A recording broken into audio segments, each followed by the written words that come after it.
Buenos días, gracias Buen por la día. invitación.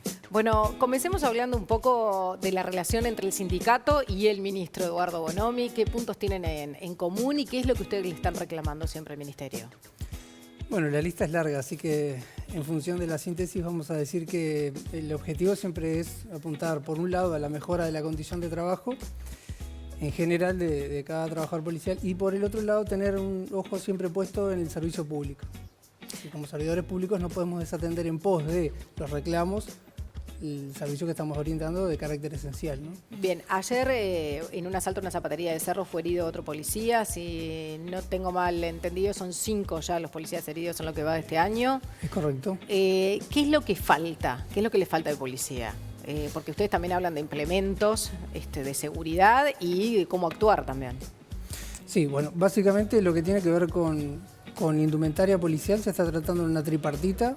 Lo que necesitamos básicamente en este momento son un recambio total de armas. Muchos todavía mantienen el revólver calibre 38 cuando en realidad nos estamos enfrentando a delincuentes que tienen pistolas automáticas con cargadores adaptados. Están mejor armados los delincuentes que la policía. Sin duda, en términos generales, sobre todo la preocupación, creo que esto es compartido por el Ministerio del Interior, es las bandas que tienen algún nivel de organización, que son los que generalmente frustran lo que son los planes de seguridad pública, ¿no? ¿Vinculados al narcotráfico generalmente? No, yo diría que también hay vinculaciones, pero generalmente son los que se dedican a hacer grandes atracos, que lo que vemos, que llevan miles y miles de pesos en un solo golpe. Esas son bandas organizadas. Sí, hay gente que, como dice el ministro bien, cronometra el tiempo, está pidiendo, desde nuestro punto de vista, un mayor nivel de intervención del Ministerio del Interior.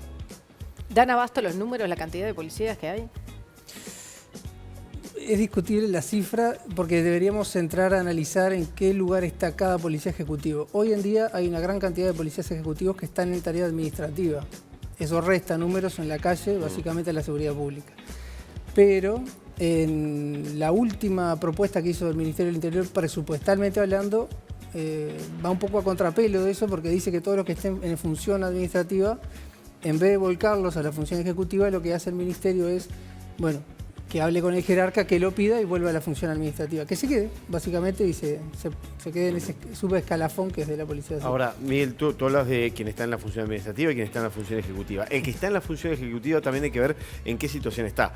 Hay mucho policía que cumple su función ejecutiva desde la comisaría, está en servicio y demás, termina su turno, su tarea y se va a otro trabajo en vigilancia, privado, prácticamente duerme a veces unas 4 o 5 horas y vuelve a la comisaría. Está en servicio ejecutivo, pero no está de repente en las condiciones que debería estar, sin buen descanso, sin buena alimentación, y eso influye claramente. Sin duda. Una de las principales reivindicaciones que tenemos es el tema del salario. En esta aspiración presupuestal teníamos 3/4 de canasta, no la básica, sino la canasta familiar.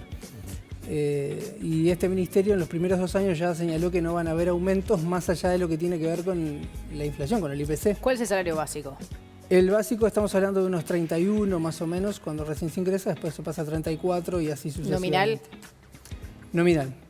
Después de eso, deducido gastos, quedan en 22, 23 más o menos.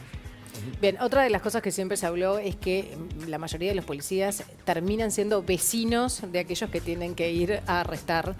Y eso muchas veces también hay amenazas, hay represalia a la familia. ¿Esa propuesta cuál es? ¿Qué es lo que Bueno, buscan? particularmente después de más o menos, más o menos podemos decir que 10 años de gestión del Ministerio del Interior, nuestro sindicato resolvió hacer propuestas de vivienda sobre la base del sistema cooperativo. Entonces hay 14 cooperativas de vivienda que se están fundando a lo largo del país para poder, de alguna forma, ir subsanando esta carencia de política de Estado respecto de la vivienda para los trabajadores policiales. Por ahora van con éxito, algunas empezaron los procesos de obra y preobra, pero también es cierto que nosotros como sindicato, más allá de tener un alcance nacional, no podemos cubrir una política estatal. Y también necesitamos un compromiso por parte del Estado que avale esto, o en su caso que, como dijo el presidente Tabaré Vázquez, disponga una línea de solución en este sentido. Esto fue una promesa electoral, ¿no? Bien, se ha hablado mucho de cómo tiene que ser la intervención, de los protocolos, hasta después del CEPRIL y qué protocolos tenían que utilizar los funcionarios. Sí. Y bueno, ¿qué te pareció el desalojo del CODICEN? ¿Viste ahí que había exceso de violencia?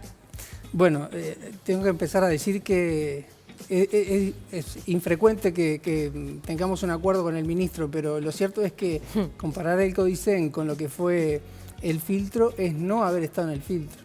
Con la edad que tengo, estuve en el filtro y como cualquier chiquilín que ¿Estabas vio... en función, en servicio? No, como No, porque cualquier... no te da la edad. no me ¿Cuántos da la años edad. tenés? No, pero por eso te pregunto, ¿qué hacías en el filtro en ese momento? Yo era un muchacho que estaba... estudiante que vivía estabas muy ahí. cerca, vivía muy cerca del lugar Ajá. en ese momento. Y ¿No fuiste a reclamar? ¿Fuiste de curioso? no, como todo chiquilín, aglomeración de gente, ir A a ver qué mirar. pasa. De curiosidad. Lo que no sabíamos era que se iba a detonar todo lo que se detonó. Bien. Producto de que, bueno, uno a esa edad no está informado.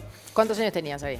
Yo creo que tenía 12, 13 años Claro. más o menos. Pero la policía está preparada para estos enfrentamientos desde el punto de vista, además de lo que es lo material, desde el punto de vista de los protocolos que tiene que realizar. Ha habido varios episodios, estuvo lo del CODICEN, Sí. pero a los pocos días, por ejemplo, pasó la hinchada de Peñarol, perdón, pasó la hinchada de Peñarol, no se vio igual por eso creo, pasó la hinchada de Peñarol por Positos, Parque Valle, etcétera, y la policía no intervino. ¿Cómo se explica una cosa y la otra? Bueno, hay cosas que se pueden anticipar.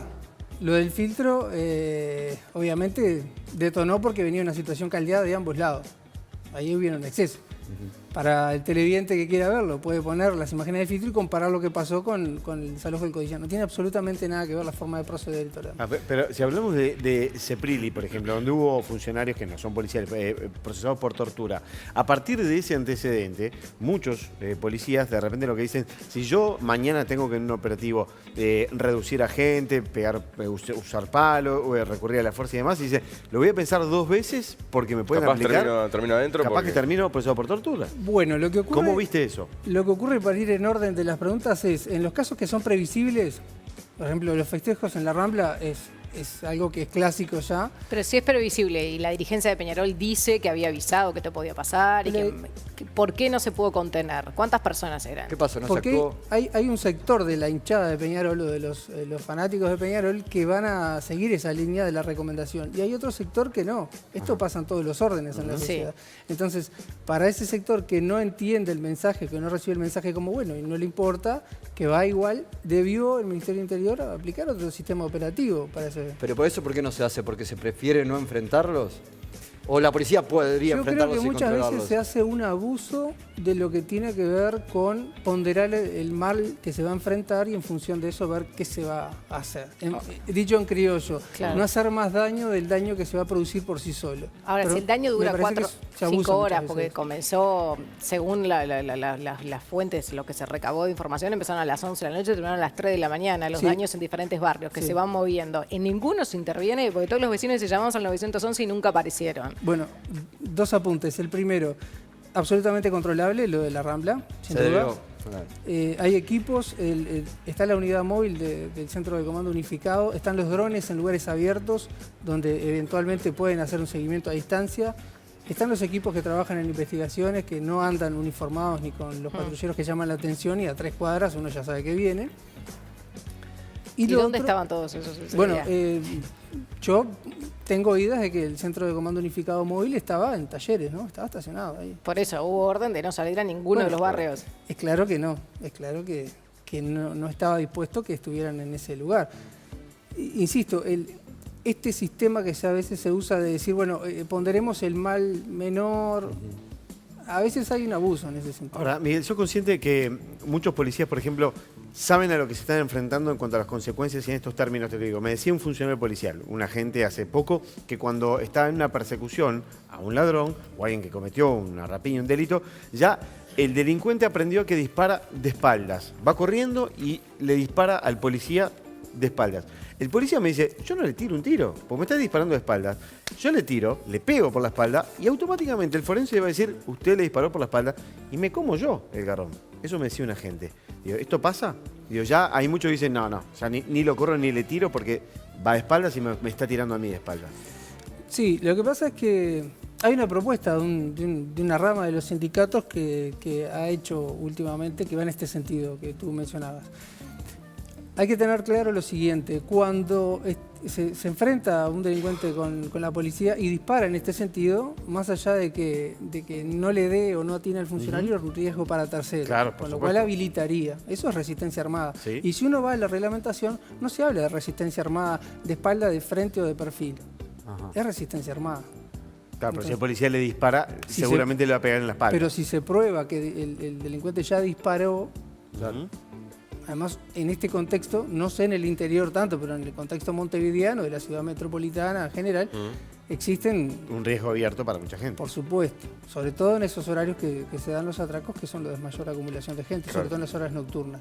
No quiero dejar de contestar una de las preguntas que me habían hecho te lo iba a retomar. respecto Martín. de... Martín había hecho una pregunta respecto de...